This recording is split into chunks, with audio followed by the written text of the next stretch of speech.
Hello and welcome to a brand new Arseblog Arsecast right here on arseblog.com. How are you? Hope you're well. Hope everyone around you is keeping safe and well and healthy. How you doing? Are you recovered yet from the transfer deadline day madness? Wow. If you listened to the Arsecast Extra yesterday, you will have heard myself and James not feeling particularly confident that we were going to do anything in terms of incoming business.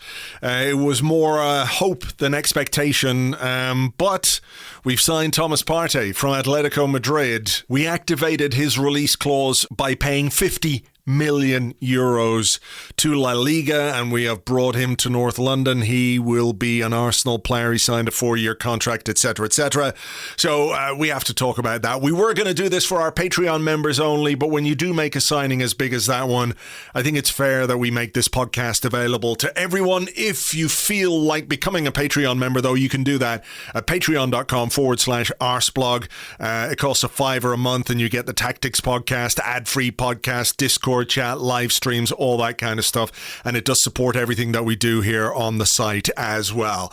So without much further ado, we'll get into this one. Obviously the Thomas Partey thing is going to be the main crux of the discussion, but we'll be talking about the transfer window in general, some of the deals that we've done, looking at it overall, the state of the squad as we go into, well, I was going to say the rest of the season, but between now and January, because there is another transfer window in January, of course, but that, you know, we can cross that particular bridge when we come to it. With me to discuss it all is first Andrew Allen. Hello, Andrew. Hi there. And we've got James. Hello, James. Hello, guys. James, let's start with you, because yesterday on the Arsecast Extra, we were not exactly confident that something was going to happen. We were a little bit, I suppose, negative might be a word that people might use, but it was more about just the lack of any insight into anything that was going on. It didn't seem like there was going to be a late move for anybody. So how surprised were you when Arsenal did what they did and put the wheels in motion to sign Thomas Partey yesterday?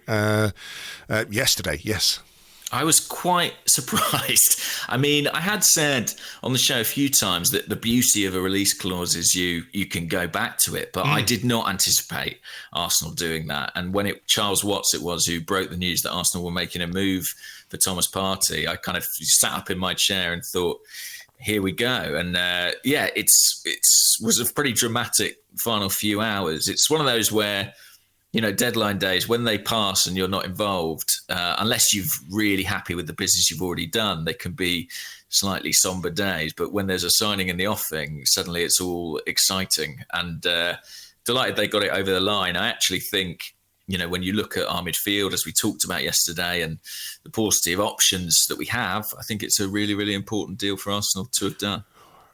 Andrew, your thoughts just on the player and getting this done. Obviously, there was a big gap when we've decided to let Lucas Torreira go to Atletico Madrid, of course, as well. So a little bit of, not coincidence, but, you know, there was something going on there. And Matteo Guendouzi has joined Hertha Berlin. It left us with, as senior options, Granit Xhaka, Mohamed El Neni and Dani Ceballos. Ceballos, somebody who, you know, we all like, but he's not our player at the end of the day. So how important was it for Arsenal to do something in the midfield yesterday? And what do you make of Thomas Partey?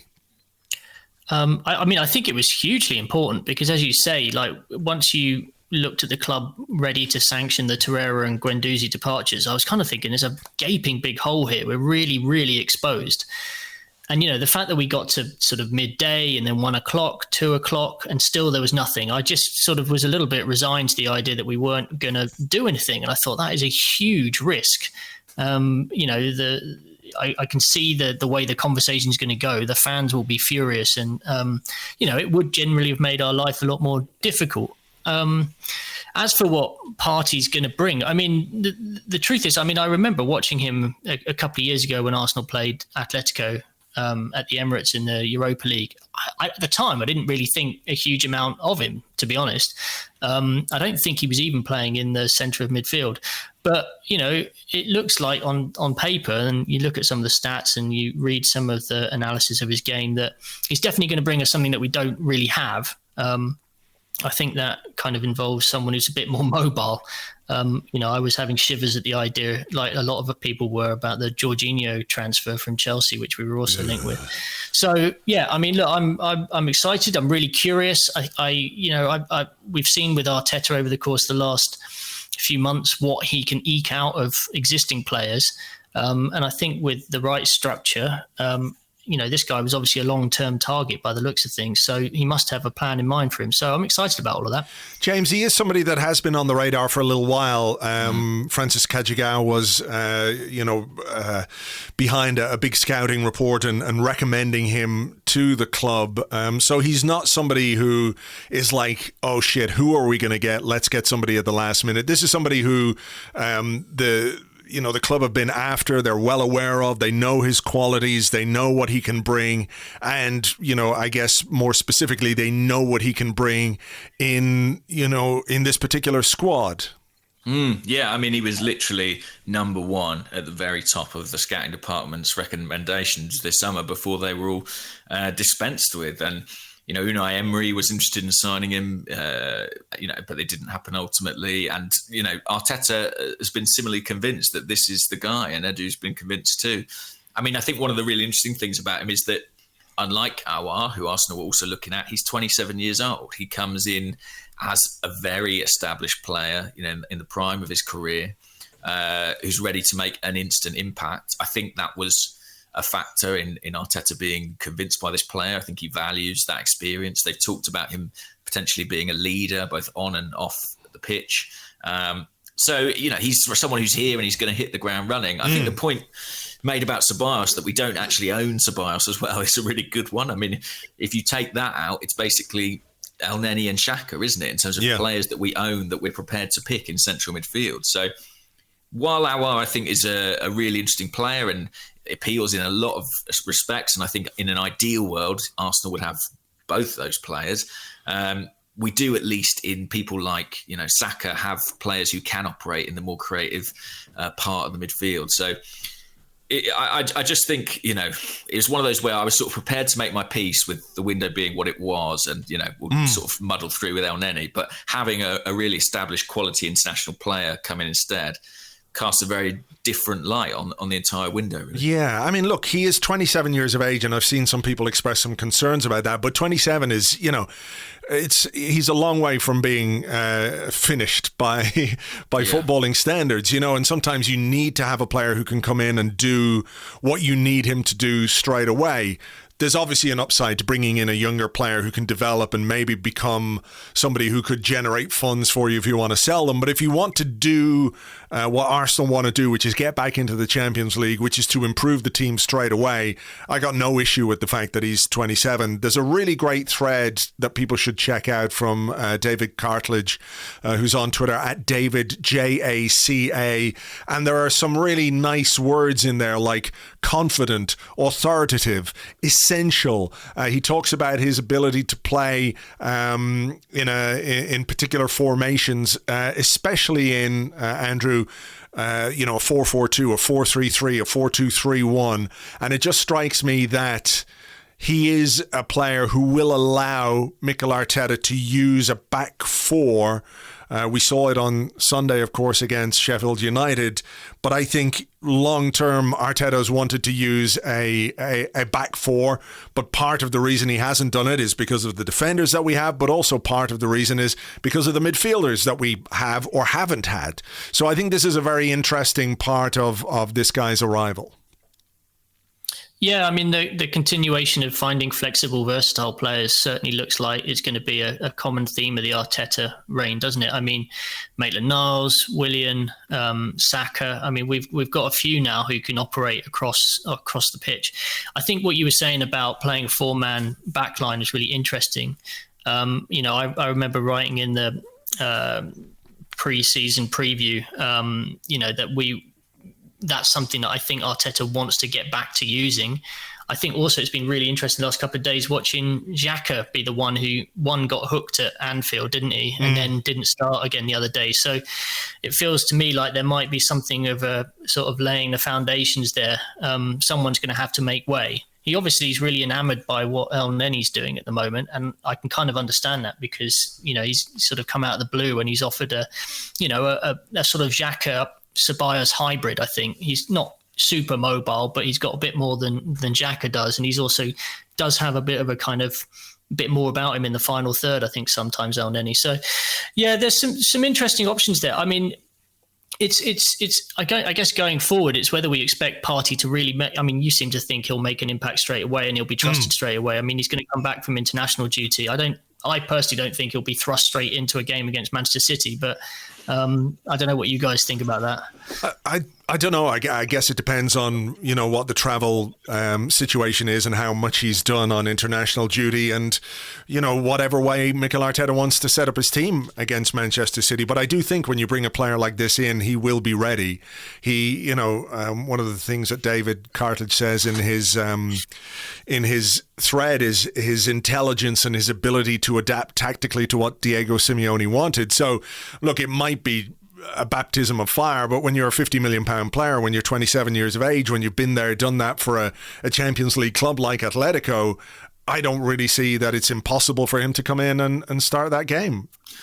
Well, I mean, he's going to Turkey, isn't he, for an international game with Ghana, and at the moment Turkey is on the UK's quarantine list. So, but remember, footballers do have this. You're right. This exception thing. They can get a letter to say that they're, immune or whatever, but magically they're not. Immune. Magically I forgot about that. So that's a good shout. So maybe he will be available. I mean, Arteta, he tends to favour stability in the team. He's not someone who rushes people in. But if you look at the facts, he's already trusted Gabriel. I mean, that's I think the really encouraging thing about this signing. If you look at the spine of our team, and you look at Gabriel, you look at Thomas Partey, you look at the combination of sort of power and technical attributes and intelligence that those guys seem to bring, it just feels a lot more robust, a lot sturdier, and we finally seem to be signing the right type of players in the right type of areas. Yeah, look, I would have liked to sign Aouar, but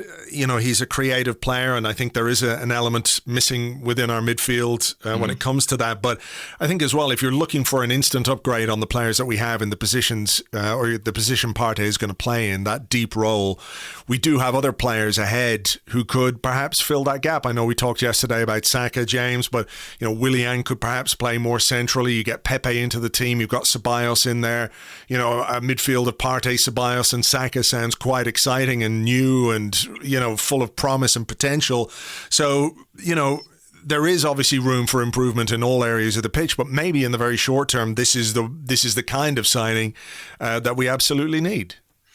And also, I think this is the deal that Arsenal ultimately felt they could do on deadline day. They did try for Aouar, and for some reason the numbers didn't stack up, and they went for Partey instead. I don't think that means they're not interested in Aouar moving forward. I don't think it means they're not going to look at adding more creativity in another window. But there is obviously just a limit to how much you can achieve in any one transfer window, and this is the player that they could get on the day, and it's a step forward. Well, Andrew, I mean, it's an uncomplicated deal in many ways because of the release clause situation where you don't even have to negotiate with the other club. The release clause is there. You pay the release clause. The contract is terminated and you get the player. There has been some suggestion that Atletico Madrid were unhappy at the way that this went. Should we give a shit about that? Should we care about that? Is there an element of, well, there's a right way and a wrong way to do things? Should you communicate your desire or your willingness to activate a release clause and to take a player away from a club at the last minute? Or is that just the fucking harsh reality of football business? If you have a release clause in a player's contract, you have to perhaps expect that this might be the case. Yeah, I mean, I think there's a couple of things there, isn't there? I mean, Arsenal would have loved to have paid less than what they have done and probably did try and have a conversation with Atletico Madrid about that. And they obviously said, no, he has a release clause. So ultimately we did what we had to do. So on one level, I don't really care. On another, I mean, it's not a great look as a club to start building a reputation where you sort of we talk a lot about Arsenal's class and all of this stuff and the Arsenal way and doing things the right way, whether you're always doing things behind people's backs. I know that Man City got agitated as well about the fact that we didn't have a conversation with them about Arteta before turning up at his house in the middle of the night to get the deal done.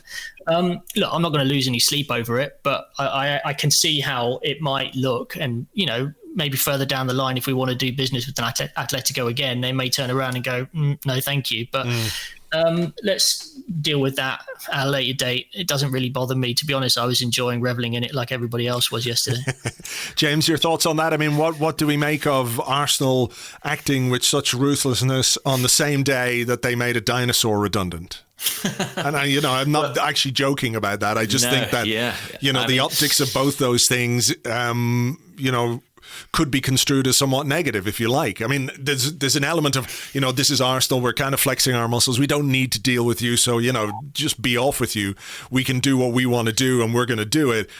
But at the same time, as Andrew mentions, the Arsenal class that some people talk about isn't always evident. Yeah, and Atleti really weren't happy, and I think from a diplomatic point of view, from a relationships point of view, the way in which Arsenal ultimately pursued this deal more than ruffled a few feathers. I have to say, as a fan, speaking just purely as a supporter, in the transfer market, I don't mind it. I feel like it's a very, very cutthroat world. It's tough, and Arsenal sometimes haven't been tough enough in those scenarios, and showing that they're prepared to throw their weight around a bit and behave like a big club in some ways. That aggression, I think, is welcome.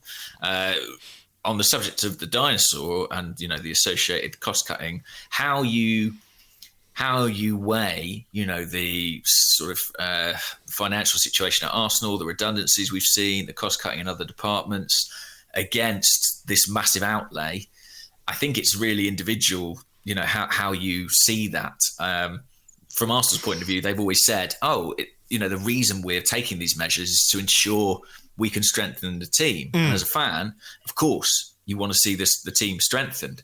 But on a human level, it's difficult not to feel frustration on the part of people who think, well, I was told you couldn't afford to pay my salary, and it's a minuscule fraction of what you've outlaid on the first two. Yeah, it is one of those things. And the financial aspect of this deal is quite interesting, isn't it? Because to activate a release clause, you got to pay it all.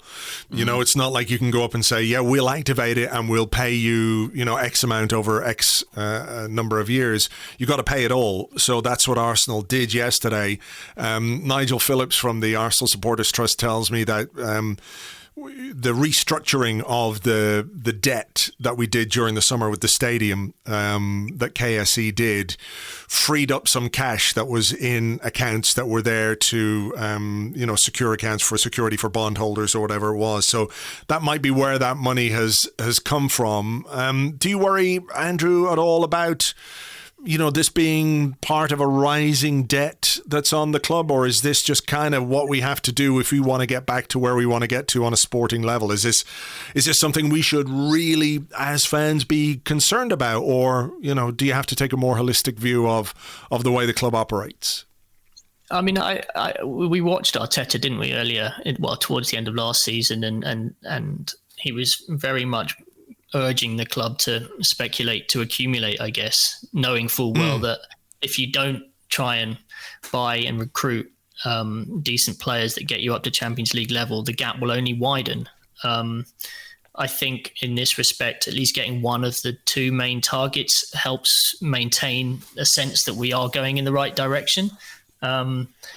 But yeah, I mean, Jesus, the club now needs to deliver on the pitch, right? And there's never probably been a tougher climate in which to do it. You look around the league and it's just so ridiculously competitive now. I mean, I'm not saying that the gap on City and Liverpool is closing, but, in the environment, this post-COVID world, we've seen some pretty crazy results.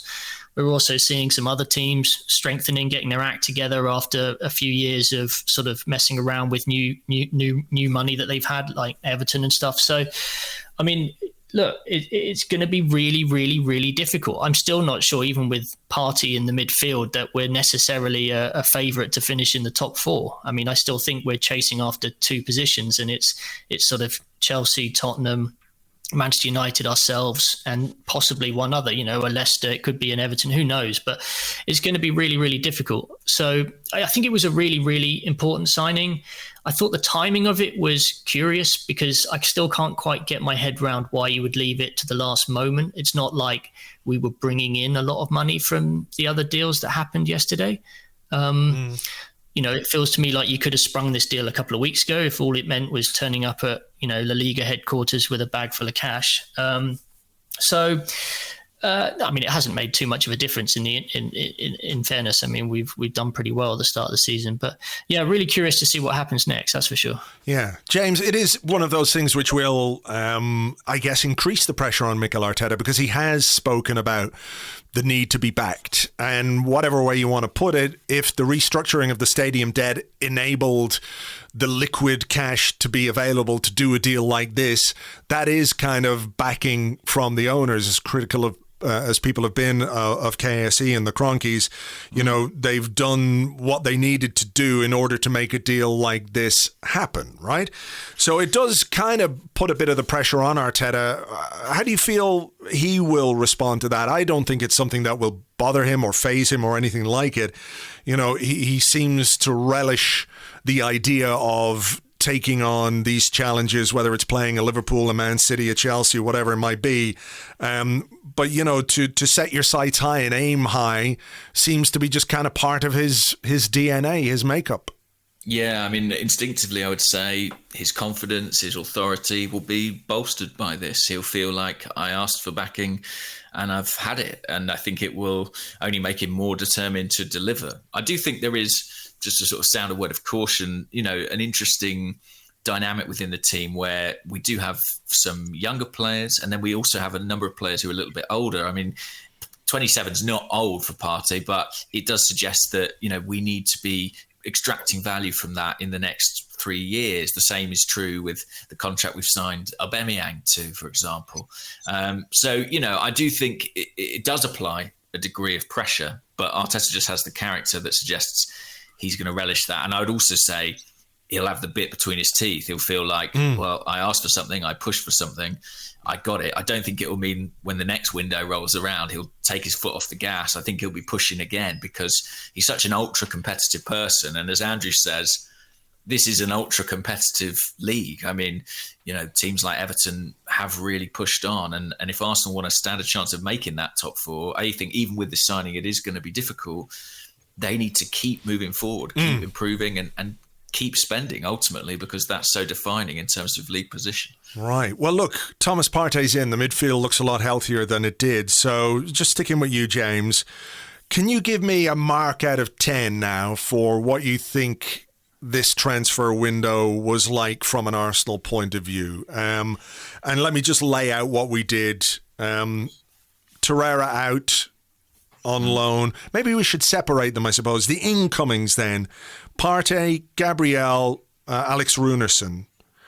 3 players who've come in. I know that there are well. Willian, of course. Jesus, how do I forget Willian? Are you gonna count the 2 loanees, Pablo and Cedric? Or I suppose we can't because they were announced, but we can't because they've been at the club since January, so they don't really feel like summer signings, do they? They're not summer window signings. The same is true of Ceballos, I guess, but... Well, yeah, the recapture of Ceballos, yeah. I mean, it is part of the summer business, so, he was gone and he came back. So, Partey, Gabriel, Runerson, Willian, Ceballos, on an incoming basis, what's your mark out of 10 for that? For just the ins, so not including the sales here, not including the players we signed to a new contract. I think I would give that. It's really hard to put it. I think I'd give that a 7.5. That was what I was going to say.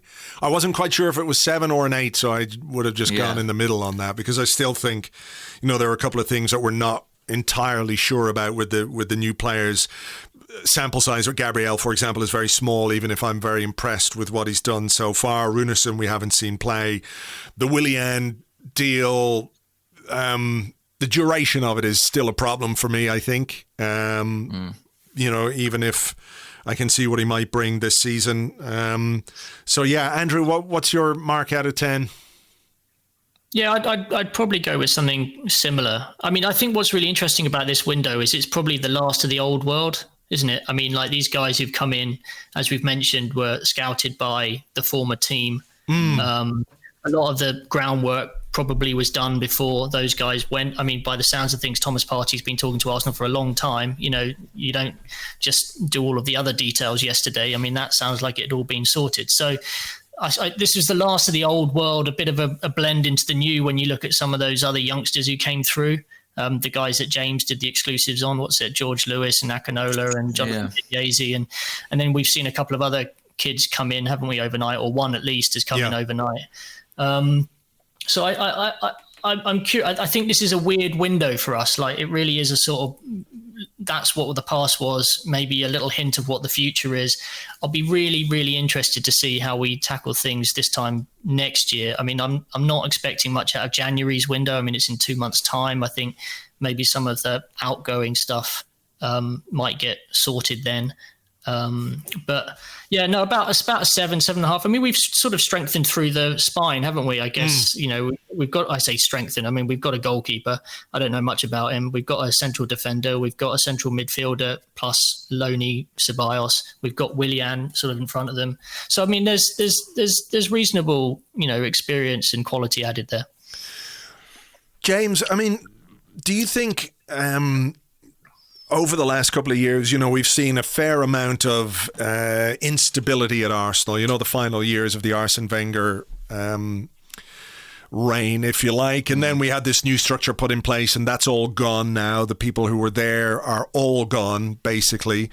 How much is stability going to be important now when the club look at what has been a very difficult transfer window because of all the circumstances that we all know, and that's, you know, some internal problems and some things that are completely out of our control when it comes to COVID-19 and everything else. I mean, do you expect perhaps, this isn't to go back to our head of sales thing or anything like that, but do you expect, you know, them to take stock? The head of football left, he was more the wheeler dealer guy. Do you expect perhaps something to be added to the executive team over the coming months to augment what Arteta and Edu have been doing during this period, in, you know, particularly the last 4 or 5 weeks? My honest opinion is that I don't expect that, and the reason that I don't is because I think that is the role Edu envisages for himself. I think he wants to be the point of contact for Arsenal on all transfers. And, you know, I think that he is not going to bring in somebody who's going to effectively impinge on what he regards as his territory. Whether I'd like that to happen is a different question because, you know, I think the more support you can get at that level, the better. And Arsenal, whatever we think of Sanyei, did lose someone who was an experienced and skilled negotiator. Edu has done that job in the past in Brazil, but not to the same extent. So, yeah, I'd like to maybe to see a few more auditions just because auditions, something in my acting career, auditions, because I'd like to see a few more auditions as well, actually. If anyone can arrange that, that'd be brilliant. New James Bond film is still, you know, you could zip in there at the last minute, I reckon. True, few. There's still time. I'd like to, yeah, but I'm not convinced it will happen. I think that the people, as often happens in any business, the people in authority, the people with the power, aren't in a hurry to dilute that. What about outgoings, though, James? You know, there was talk of, say, Kolasinac leaving. There was talk of Socrates going on the last day where, you know, he'd been linked, I think, to Roma. There was a link to PSG, which didn't come to anything, which seemed a strange one. Shkodran Mustafi there. You know, we've got players heading into the last year of their contract. How much sympathy do you have for the club in terms of what they've tried to do to move players on? As it stands, we have 8 central defenders on the books, which is, you know, far too many. I remember, wasn't there a season where we went into the the start of the campaign with only 2 or 3, I think. And Nacho Monreal was being drafted in as a centre half and everything else. So we've gone quite the other way. How much is down to the particular circumstances, players that are difficult to move because they're, older, on big wages, etc., COVID-19, and just our general ability to move players on? It has been really hard. And, if you look at the players we have got out, one that gets forgotten is Henrik Mkhitaryan. We did at least manage to get him off the wage bill. We just at last let him go for nothing, Yeah. But I think his wage was so high that was a positive step. 200 grand a week, so... Yeah. Emi Martinez, we sold for good money, but he would not have been top of anybody's list of who you'd want to sell. The centre-back situation that you mentioned, there are a few names: Kolasinac, Socrates, Mustafi, Guendouzi has gone on loan, Torreira has gone on loan. It has been a struggle. Mesut Ozil, of course, completely intransigent, insisting on seeing out the final year of his contract. So it has been hard. Arsenal aren't alone in that. Like I was reading about Chelsea this morning, they've still got players like Danny Drinkwater on the books, and they're on high salaries. It's the same problem as us. You can't find someone to take it over, particularly outside the Premier League. But yeah, maybe 7.5 sounded a bit sort of a bit conservative, but I can't help but, weigh the transfer window as a whole. And I think the outgoings, have not been what Arsenal would have hoped for. And who knows what we might have ended up with if they had. So if I had to give these a mark out of 10, probably 4 or 5, really. Nothing like the exodus they probably hoped for. No, Andrew, thoughts on the outgoings and maybe a little rating from you? Guendouzi going for, I think we did get some kind of a small loan fee for him from Hertha Berlin. Torreira, we're getting a loan fee from Atletico Madrid. So there is a few million coming in from that. But those, I think, at the start of the window might have been 2 players that Arsenal would have perhaps envisaged receiving reasonable fees for. I remember not just a few weeks ago, we were talking about, well, if you get back most of what you paid for Torreira, that'd be reasonable. Instead, we're getting a couple of million in a loan fee. Guendouzi, start of the window, people were talking about tens of millions for Guendouzi. But that's not forthcoming because nobody was prepared to pay that kind of money, or any kind of money, it seems, for Guendouzi. So, your thoughts on the outgoings?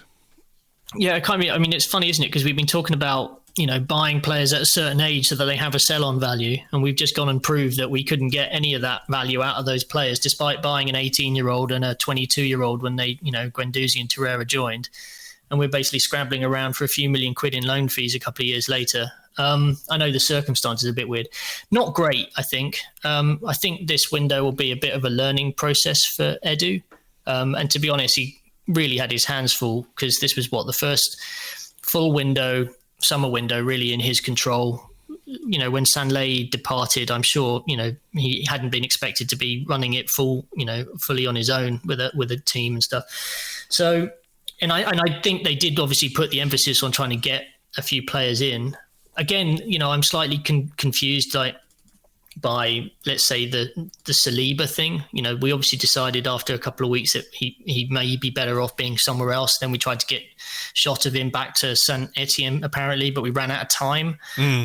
So when you're sort of running out of time to get stuff that you want to get done, that's not a great look. So, that plus the fact that, I'm not a great fan of just sacking off Mkhitaryan's contract like that when in January there was a 10 million euro offer on the table, apparently. I guess Mavropanos went for a small fee as well. Yeah, I'm kind of down at 3 and 4. I think what was really interesting is there was a lot more structure and organisation in the academy level. We got rid of, we sent a lot of players out quite early on and continued to kind of do that throughout the entire process. And I think that maybe speaks to the academy being a little bit more organised under Per because he's settled. He's got a team working for him now. Yeah, and the only thing I'd say on that is that the academy recruitment changes preceded the first team ones. The scouts were all kind of laid off effectively, some time before the first team ones. And so I agree with you. The academy are doing some quite interesting things. The loans outs have been good. They've made some some intriguing signings, shall we say? And maybe that's a forerunner for what Edu's vision is for the recruitment department for the first team. I mean, he needs to put that in place now because Arsenal have kind of muddled through this window with what they already had. Yeah, I have to say the youth recruitment, and this isn't to do any of the players a disservice, it just reminded me a bit of when I used to play Football Manager and you just buy random young kids from clubs and hope that they develop into, superstars. But let's see, let's see what happens there. James, how do you view the William Saliba thing, his potential departure? How much of that was predicated on him not quite being ready yet versus the amount of central defenders that we have in the squad? For example, if we had just 4 central defenders, do you think we would have been less willing to loan him out? And in that context, how do we view, with hindsight, of course, the fact that we paid £28 million for him last summer? I think assessing the transfer value is really difficult still, simply because we don't know what he will be in 5 years' time. But I think clearly if you put that kind of investment in someone, I think Arsenal did not do that envisaging he would spend a second season on loan. I think we can say that with complete confidence. As for his situation, I think it is partly about the number of centre-backs, but I think it is also about the fact he doesn't look ready. I also think there was a real impetus to get him back to France because of the personal side of it. And I'm just so grateful that those rumours about a potential loan move to Fulham didn't materialise, because I think that would have been the worst possible outcome, I think, for him to go into a struggling team in the Premier League and find that very, very difficult. I think the likelihood is, maybe he'll be involved a little bit in the Europa League group stages here and there. When you look at some of the opponents we've drawn, I think, he's got a pretty good chance of being involved in those games. And I think the loan situation will be revisited in January, and it'll be dependent on who else we can get out. But I would not be surprised at all if in 2 months' time, when the window reopens, he's headed back to France again. What about a championship loan? Because it's still possible to do deals. I'm not sure about that. I mean, the thing is, if Saliba's issue is that he doesn't look ready, the championship is actually a really demanding league. Yeah. I think in some ways it will be just as demanding for him as the French top flight. So it's potentially an option. I mean, if you look down in the championship, there's some really good footballing teams. I mean, Brentford are a great example. I'm trying to think who else you got down there. Bournemouth are down there. So I wouldn't rule that out personally. It'll be interesting to see if that's something that Arsenal consider. And obviously, they do need to move some players out still. They're not going to have room in their squad for all the non-EU players they have. And I wonder if a few will consider a move to the Championship. If any of them do, I think Saliba is probably the most likely. Yeah, Andrew, there are a couple, aren't there, as well, who potentially could make that move. Young players. I'm thinking someone like Joe Willock in particular, who I like, but feels like a player who could do with, regular football, starting regular games week in, week out. He can't go on loan to a Premier League club now because this extended window only allows deals between Premier League clubs and EFL clubs and not between 2 Premier League clubs. So, it might be considered a step down, but when you look at the quality, as James said, of some of the teams who play in the Championship, a team like Leeds who were there last season, obviously a fantastic place to play your trade if you're working with somebody like Bielsa. There is the opportunity for one or two of those younger players like Willock, perhaps even Emile Smith-Rowe, maybe Reece Nelson, depending on the state of the squad to play regularly. Yeah, I mean, I maybe one, but I can't see Willock going, only because we've got 6 Europa League games between now and the next window opening, and then we'll also have a Carabao Cup quarter-final game as well. So that's 7 additional games on top of the league stuff. And the window opens in a couple of months. I think, if you were the player, you'd probably be thinking, I don't want to rush a decision, or, there's no need to rush a decision at this point. Let's see what happens in the new year. I think if Willock's not playing then, he played something like 44 times last season, so he's like a real bona fide member of the first team squad. I think with Smith Rowe, I could see it happening. I think that's a shame, but he seems to pick up injuries at exactly the wrong time, doesn't he? Yeah. Little niggly kind of injuries just before he might actually get a game. Nelson, again, there'd be a lot of Premier League teams lining up to take someone like Reece Nelson. A lot of European teams wanting him as well. So, he may be thinking, well, I can get through the next couple of months rather than going down to the Championship. I could just go and find a bigger, better place to play football next year. So I'm not expecting to see a huge amount. Maybe a couple of other youngsters could go out, guys that don't come off the tip of the tongue right now. But I think things could quieten down. I think everyone might want a bit of a rest as well after all this. Yeah, fair point. Sticking with you, Andrew, James mentioned the non-EU players. So we have a situation where we have to name a 25-man squad for the Europa League. That has to be done by midnight tonight. But there's an October 20th deadline for the Premier League squad to be named, where there are a maximum of 17 non-EU players allowed in the squad, or non-homegrown players rather allowed in the squad. As it stands, there are 19 in the squad that Mikel Arteta has at his disposal right now. So how much is the manager going to have to think about who he leaves out? And do you have any thoughts on who might be the unfortunate pair?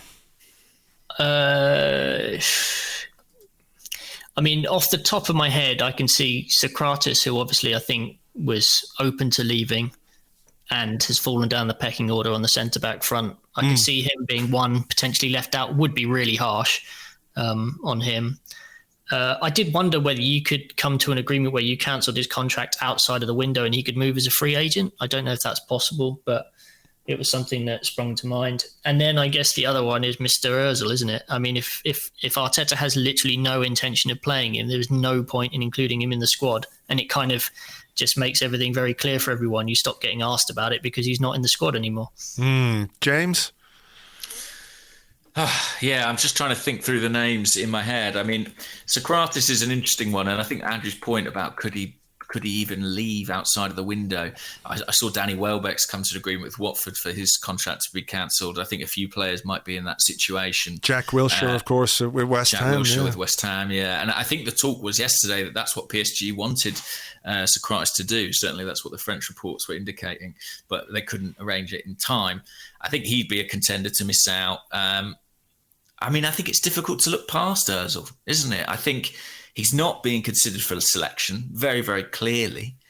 And so this would be just a formalisation of something that's clearly already effectively a policy. So, look, it'll be a story if and when it happens. But I think that's the direction that we currently look headed for. And I think in some ways Arsenal would have probably liked to avoid the problem. If they managed to move Socrates and Kolasinac on, for example, and suddenly, there's no issue. But that's not the situation as things stand. Yeah, if he doesn't make the squad, you're essentially writing off the last months of his contract.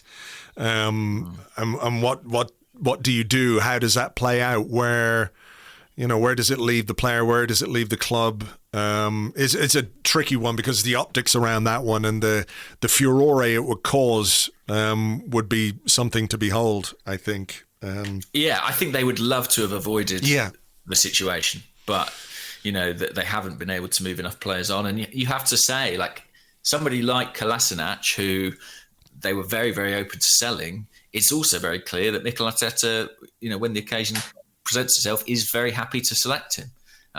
So it would kind of be, strange if he suddenly said, I'm going to exclude him entirely. There's already a player who is excluded.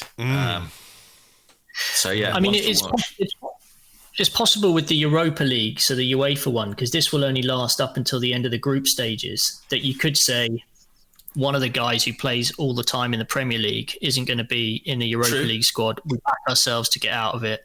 You don't register Aubameyang or something like that. Exactly. Yeah, you could work your way around it and say, well, Aubameyang's not needed in the group stages of the Europa League. We've got the rest of the squad all there, blah, blah, blah. The other thing, usually you'd also look out and not include someone who was injured. And the weird thing is, I guess, with the long-term injuries, is Chambers is homegrown. Martinelli is under 21. Under 21. And the others are all now just about on the cusp of coming back, aren't they? Yeah, well, look, plenty of thinking for Mikel Arteta to do. He doesn't seem afraid of making big decisions that he feels are right for the team, regardless of what other people might think of them. So we'll wait and see how this plays out. Of course, it is October the 20th, and maybe some things can happen before then, which might remove some of the aggravation of a decision that he might have to make. Very finally, though, Andrew, I'll ask you first. I suppose, as we've touched on, some of the business that we've done this summer indicates a desire or a push to get back into the top four now. The Aubameyang deal, the Partey deal at 27, someone like William coming in, with all the experience that he's had at that level. There are benefits to that, of course, as well. When you have experienced players around, they can really help develop the younger players. But it does feel like they're going for top four again, and perhaps that is a bit short term, but maybe there's no other way to operate from an Arsenal point of view right now. They need to get back in there and need that revenue. So out of 10, how confident are you now with this squad as it stands after the window has closed that we might be able to achieve that this season? 6.5. Okay. And I think it's going to be all about keeping our heads while those around us lose theirs a little bit. I think we just need to take draws in games that we might have lost before. I think we're going to lose a few games along the way. We need to compartmentalise those. We need to stay solid. But I think you looked at a couple of the teams who qualified for the Champions League last year and snuck in there at the end. It wasn't about being a fantastic team. It was about just trying to string a few runs of results together. And, I think we just need to try and stay steady, consistent. And if we can do that, I think we might just do it. James? Yeah, I think Andrew's nailed it. It's about staying in the fight. I think it's going to be incredibly competitive. And I don't think it's something, well, of course we can't take it for granted. It's not something we've had. I guess about 60%, yeah. And most of that comes from the coach. He really does give me belief that we can push on and do this. And I think, we've talked about the signings, we've talked about the players out. I honestly think the contract extensions of Saka and Aubameyang are a huge part of what Arsenal achieved this summer. And Aubameyang in particular will be essential if we're going to make it. What do you rate our chances like? I'm sort of between a 6 and a 7. I think the early signs are promising. I think if we've got players or have brought a player in who can, I don't mean to say that Partey could be transformative, but I think Partey gives Mikel Arteta the opportunity to play and set up his team in a way which is more in tune with what he wants. He was quite clear the other day, wasn't he, about, the kind of football that he wants to play, but, I have to get results with the players that I have. And there's an element of pragmatism to that and, trying to extract the maximum from players who, a lot of whom are kind of Europa League level players to get back into the Champions League. I just feel that maybe Partey and some of the development of the young players, and if we can get Aubameyang scoring again and we can get more out of Nicolas Pepe, there is room for improvement. I think the Sheffield United game was encouraging because it was a game we drew last season. It was a game we lost away from home last season. And those are the kind of gains that we need to make. If we turned 4 or 5 of those draws last season into single goal wins, we would have been there or thereabouts in terms of Champions League, even though, what came in the first few months of the season was absolutely crazy, So I'm sort of fluctuating between a 6 and a 7, but like you, I think I get a fair amount of confidence from Mikel Arteta. So look, let's see. We don't have to worry about transfers or transfer deadline day or anything like that for another 3 months or so. So we can just concentrate on the football, which of course is what everybody wants. But as ever, James, thank you very much. Cheers. Bye-bye. Andrew, thank you. Thank you. Great chatting. Thank you very much indeed to Andrew. You can find him on Twitter at @AllenSport, and of course writing stuff over on Arseblog News, and James, who is at Gunnerblog, of course. So there you go. There is an extra bonus podcast for you, talking about transfers, talking about transfer deadline day, the new signing who is an exciting player, somebody who I think will bring an extra dimension to this team and the way we might play. It is a bit of a shame we've got a couple of weeks for it to happen because we're in the middle of an international break now. Lots of players going away with their countries. Fingers crossed they all come back safe and sound. Fingers crossed they all come back healthy. Obviously, the more they're outside the Premier League bubble and the smaller bubble that they exist in, when they're playing for their clubs, the greater the chance of exposure to COVID-19. It is, I'm sure, as you all know, on the rise again in many places. So please keep yourself safe, wash your hands, wear a mask when you need to, protect yourself and protect other people too. And let's keep fingers crossed that in a couple of weeks' time we see Thomas Partey absolutely take Manchester City apart as we go there and inflict upon them the defeat that is long overdue. Right, as ever, thank you very much indeed for listening. Really appreciate it. Patreon is patreon.com/Arseblog. We've got more to come later this week. Of course, there's a regular Arsecast on Friday.